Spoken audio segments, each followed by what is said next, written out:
My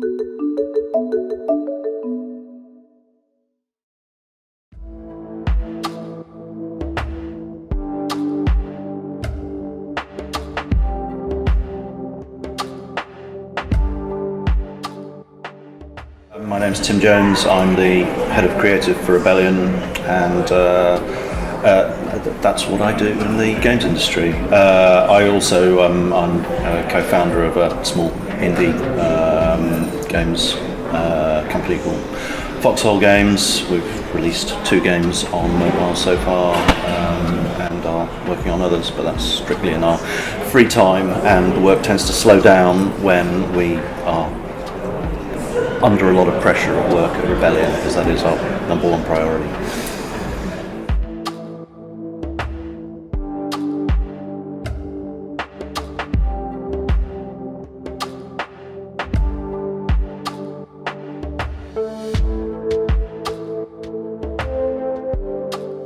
That would depend on whether I was fully in creative control or not. I mean, are you talking about in terms of my role at Rebellion, where ultimately Jason Kingsley, the creative director of the company, like what he wants to do essentially goes. Obviously he is mindful of what we all want to do as well, but he would naturally make choices that would differ from my own if I was running my own company. In terms of like exactly what things would be done. I can tell you exactly what those differences would be. An obvious example of a situation where we have made a change based on outside forces would be our recent hit Zombie Army trilogy, which has been like a phenomenal runaway success. But originally started as a small experiment we did just on Steam, on PC, and it was originally titled Nazi Zombie Army, which, it's very much a does what it says on the tin kind of title, and works really well because of that. It kind of sells itself. You're like, even if you're like going like, well, that's a pretty kind of out there title, you know what you're getting, and it has a certain, edge to it as well. But when it came to, we moved on to the sequel, Nazi Zombie Army 2, because there was such a demand for it, and then ultimately we did a further chapter, but decided to wrap it all into one, a Zombie Army trilogy, bring it to consoles, do the whole thing, publish it fully boxed and everything. And when it came to that point, we had to be mindful of the considerations of supermarkets, for instance. Certain franchises which were not comfortable putting things on the shelves that had Nazi in the title. Now, I believe there are different rules for different products. Like if you're a book with Nazi on the title, that's not a problem. But if you're a game with Nazi in the title, that is a problem. And there are all sorts of complicated cultural reasons for that. And ultimately, it's not something we can control. We could decide to try and fight it, but you pick your battles. And as it stands, Zombie Army Trilogy also does what it says on the tin. It has a clear picture of a Nazi zombie on the cover, so there's no real room for confusion there. It caused a little bit of a little bit of a challenge for us in terms of messaging and making it clear what it was and how it compared to the previous title, but ultimately, it didn't prove to be a huge deal, and as it stands, it proved to be a good decision because retailers absolutely, love the game because it seems to fly off the shelves.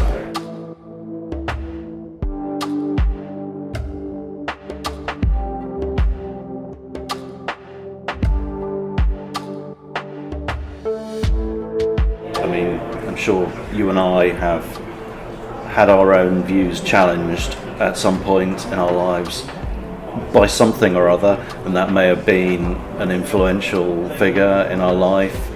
It may have been a chance encounter with a stranger. It may have been a book we read, or a movie we watched, or a game we played. I don't see how you can kind of differentiate between those things as influences on how we think.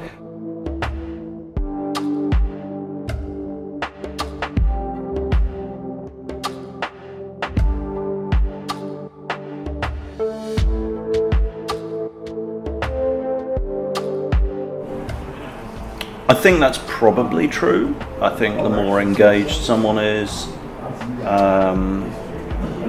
then the more, the more affecting the experience.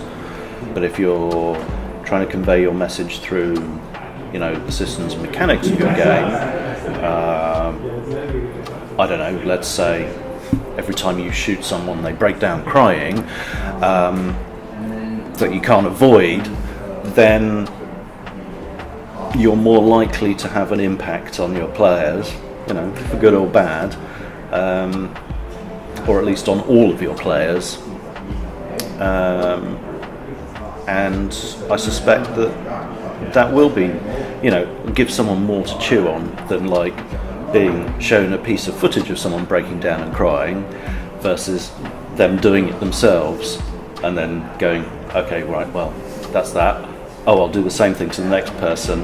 Oh, they also cried. It's sort of, you'll start feeling like the impact of your actions. So I think that can be a very powerful thing.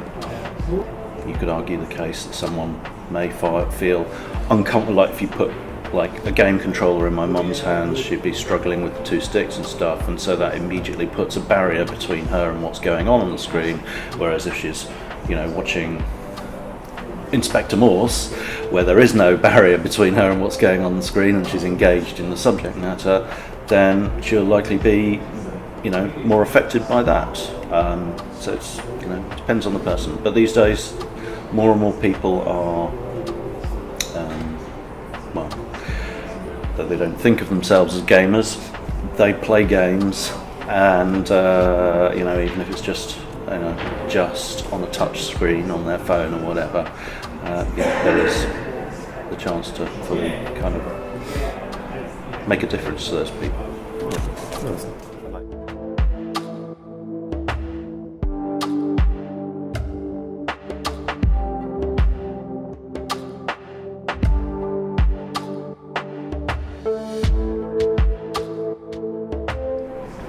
Yeah, I can. I think probably one of the first times we overtly approached it was in Aliens vs Predator, where originally we wanted the human protagonist of the game to be female because that was consistent with the movies with Ripley. But our publisher at the time, we shifted publishers over the course of the project because Vivendi Universal were taken over, and the project moved on to Sega. But like at the time, originally we got word from on high that players didn't want female protagonists. They didn't want to play as women, which was obviously nonsense. It was someone's opinion somewhere. It was on a higher pay grade than all of us, but it seemed to neglect small characters like Lara Croft and things. But we kind of went, well, if we're not going to have a female protagonist, then let's make him black. It was a small act of rebellion on our part but we were keen to take not the obvious choice of going gruff white male, which happens a lot, and Sniper Elite is guilty of having a gruff white male protagonist, but in AVP we chose to have a black character, and it's not even apparent that he's black until quite a long way into the campaign where you actually see him for the first time. So it's not it's not something we tackled in the narrative or dealt with any themes of race or anything like that. The only meaning behind it, as far as the game is concerned, is just the fact that he's there, and it's up to the player and their own like cultural considerations as to what that means to them, if anything.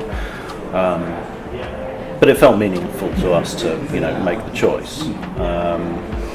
Otherwise, I mentioned Sniper Elite. Sniper Elite doesn't have a lot of female characters in it. Now that is largely driven by the Second World War and the wartime situation in which we were in, which was mostly men fighting in the trenches, pretty much exclusively. However, they're in certainly Russia made strong use of female snipers.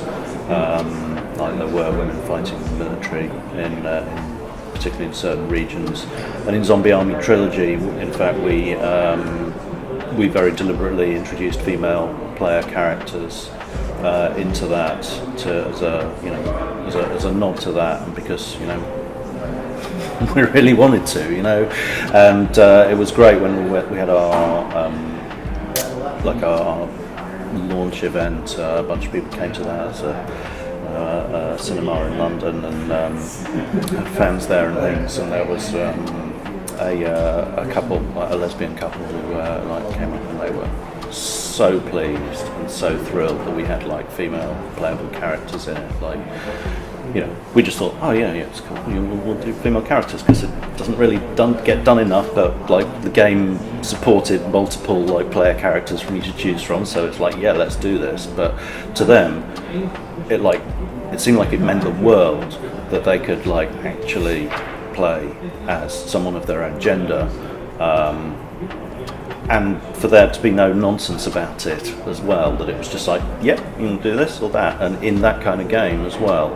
And that was really, really gratifying to just sort of know how much, even in the context of what is on the face of it a kind of a ridiculous thing, a fantasy horror game in which you're shooting Nazi zombies. You'd think is just you could easily dismiss as, trash, which is not, because it's arguably the favourite thing I've ever worked on, because I am a horror film freak and it came from the heart, and hopefully that kind of shows in the end product. But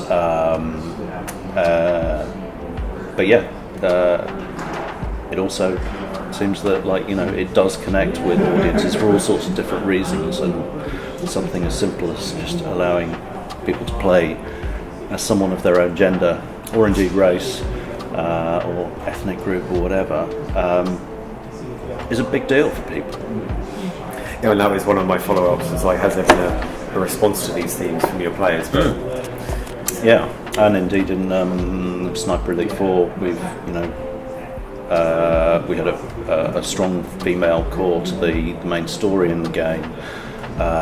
Sophia, the leader of the Italian resistance group that you're working your way in with, and that's been picked out by a couple of reviewers and things as really refreshing that we had a strong and important female character there that isn't driven by their sexuality or anything like that. It's all about her actions and her position, what she's doing, and it's not really directly relevant to the story whether she's a man or a woman. I mean, it is in terms of what she represents and how people react to her, and she gets referred to as a bit of an angel, a beacon of hope, and you'd use different terms if she was a man, and you can sense a certain there are some characters in the game that kind of say there is I guess sort of a mother figure, and yeah, you could flip it and you could turn her into a man, and I think it would be a less interesting dynamic, and the story in many respects would work pretty much the same, but it would feel different. And so yeah, no, that was cool. And and we've included playable female characters for the multiplayer as well, not in the single player, but maybe in the future.